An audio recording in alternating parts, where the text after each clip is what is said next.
भाई मेरी भी चलनी चाहिए घर में थोड़ी सी, है ना, मैं भी अपनी बात कह सकता हूं, मेरी भी ओपिनियन हो सकती है ना। और एब्स्ट्रैक्ट थिंकिंग यानी अमूर्त चिंतन, ये इतने बड़े बड़ी बातें हैं जहां आइडेंटिटी वर्ड आ जाए, एब्स्ट्रैक्ट थिंकिंग की बात आ जाए, इंडिपेंडेंस की बात आ जाए, इसका मतलब किशोरावस्था की सिंपल बात हो रही है। अभी हमने इतनी कहानी किशोरावस्था के बारे में ही गाई थी, यानी 12 से 18 जिसको हम तनाव एवं तूफान का काल या किशोरावस्था कहते हैं, ठीक है ना। तो क्योंकि आइडेंटिटी क्राइसिस यहीं पे है, अभी हमने बात की थी। एब्स्ट्रैक्ट अमूर्त चिंतन यानी जो चीज सामने नहीं है उसके बारे में भी सोच पाएगा, गहनता से सोच पाएगा, तभी तो इंटरनलाइज नॉर्म को क्वेश्चन करेगा।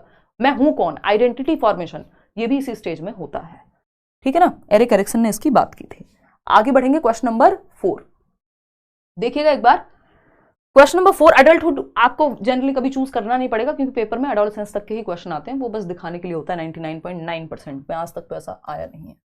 असर्शन की अगर हम बात करें, अभिकथन, adolescents should be provided lots of opportunities for discussion and debate in the classroom, यानी जो किशोरों को कक्षा में चर्चा और वाद विवाद के भरपूर मौके मिलने चाहिए। कि कोई एक बच्चा है जो अपने विचार लेकर के आ रहा है कि भाई ऐसा होना चाहिए, नहीं, दूसरा बच्चा है जो अगेंस्ट, प्रो और एंटी में डिबेट होती है ना, कुछ लोग होते हैं जो एक साइड चूज करते हैं, कुछ होते हैं दूसरे। तो कक्षा में मैंने अभी बताया था बच्चों का दोस्त बनना है 12 से 18 में, तो क्या होगा यहाँ पे वाद विवाद चर्चा का मौका आपको देना है, ना कि उनपे थोप देनी है चीजें, ठीक है ना, नहीं तो फिर विद्रोह आएगा, फिर वो आपसे कटने लगेंगे।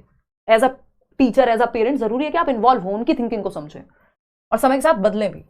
तो ये बात तो ट्रू है कि उनको काफी सारे मौके देने चाहिए चर्चा के, वाद विवाद के, क्लासरूम में बच्चे एक्टिव रहेंगे, और जिस ऑप्शन में बच्चा एक्टिव है सीधा सा फंडा है कि बात सही हो रही है। रीजन की अगर हम बात करें, इसका रीजन क्या है, collaborative learning provides room for negotiation of meaning and sharing of multiple views, यानी जो कोलैबोरेटिव अधिगम है यानी सहयोगात्मक अधिगम, जिसमें बच्चे कोलैब करके, है ना, कोलैब करके कैसे, मिलजुल करके सीख रहे हैं, सहयोग करके सीख रहे हैं, कि वो डिस्कशन कर रहे हैं, टीचर्स भी शामिल हैं, उनके दोस्त भी शामिल हैं, क्लासमेट्स, ठीक है ना। तो सहयोगात्मक अधिगम की बातचीत और अर्थपूर्ण विचारों को साझा करने के लिए अवसर प्रदान करता है। यदि हम मिलजुल करके सिखाएंगे तो बेहतर सीख पाएंगे। दोनों बातें सही है भाई, ये भी सही है, ये भी सही है, और ये इसके लिए भी सही है ना, दोनों एक दूसरे के लिए भी सही है। क्या हो गया, पैचअप, सिंपल बात। आगे बढ़ते हैं, यही है ना, हाँ ठीक है, इज द करेक्ट एक्सप्लेनेशन। मुझे लगा कभी उल्टा ना लिखा हो, हमने फ्लो में टिक कर दिया हो। क्वेश्चन नंबर 5 देखिएगा।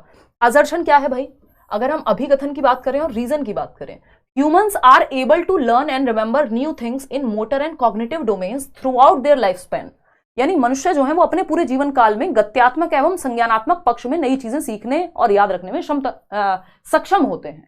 मतलब अभी आप जिस भी एज में आप सीख पा रहे हैं, संज्ञानात्मक मतलब mental development, intellectual development, cognitive जिसको हम कह रहे हैं जिसमें हमारी जितने भी काम दिमाग से होते हैं वो सब कॉग्निटिव डेवलपमेंट में आते हैं। Thinking, reasoning, problem solving, decision making, imagination, attention, memory, perception, सैकड़ों चीजें हैं जो भी काम दिमाग से होगा वो संज्ञानात्मक विकास यानी कॉग्निटिव डेवलपमेंट में आएगा, ठीक है ना। इसमें हम सिर्फ सिंपल क्वेश्चन नहीं करने वाले कि physical, cognitive, social, emotional, PCSC नाम के 4 प्रकार होते हैं, वो तो मैं आपको पता नहीं कितनी बार करा चुकी हूं, है ना। तो अगर हम बात करें ह्यूमंस, जिस तरह से आज के क्वेश्चन आ रहे हैं उस तरह के क्वेश्चन करना जरूरी है। तो humans are able to learn and remember new things, भाई हम नई चीजें किसी भी एज में सीख सकते हैं। आप अभी अगर पढ़ रहे हैं, जान रहे हैं तो सीख सकते हैं आप नई चीजें। दिमाग भी आपका प्लास्टिसिटी होती है डेवलपमेंट में, हमेशा सीखते रह सकते हैं आप, परिवर्तित होता रहेगा। और मोटर डेवलपमेंट भी आपका हो सकता है, यानी मोटर डेवलपमेंट में भी चेंजेस संभव है। भाई आपको डांस नहीं आता, आपने 30 की उम्र में डिसाइड किया मैं डांस सीखूंगी, है ना। एक मैं इंटरनेट पे शायद स्टोरी देख रही थी, कोई महिला थी या हैं आई थिंक, और उनका जो है वो 55 साल में उन्होंने बाइक चलाना सीखा है, जब वो रिटायर हो गई या उनको लगा अब मुझे जीवन में अपने सपने पूरे करने हैं, है ना। तो ये क्या हुआ, मोटर डेवलपमेंट का ही तो हिस्सा है वो बाइक चलाना।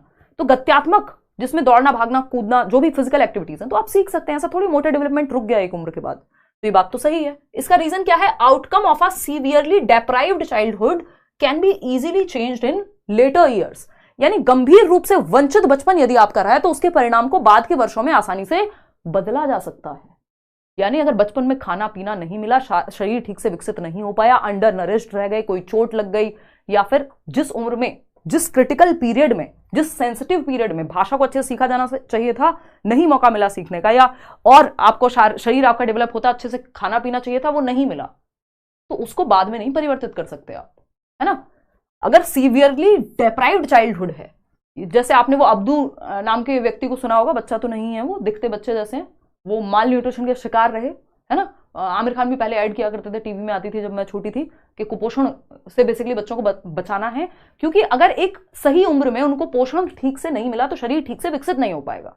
तो हम बाद में चेंज नहीं कर सकते कि आप एक बच्चा जो कुपोषित रह गया, उसकी हाइट नहीं बढ़ पाई, उसका ठीक से अगर ब्रेन डेवलप नहीं हो पाया किसी कारणवश, क्योंकि पोषण नहीं मिला, ट्रेनिंग नहीं मिली, तो बाद में आप कुछ भी करके ज्यादा खिला के वो ठीक नहीं कर देंगे।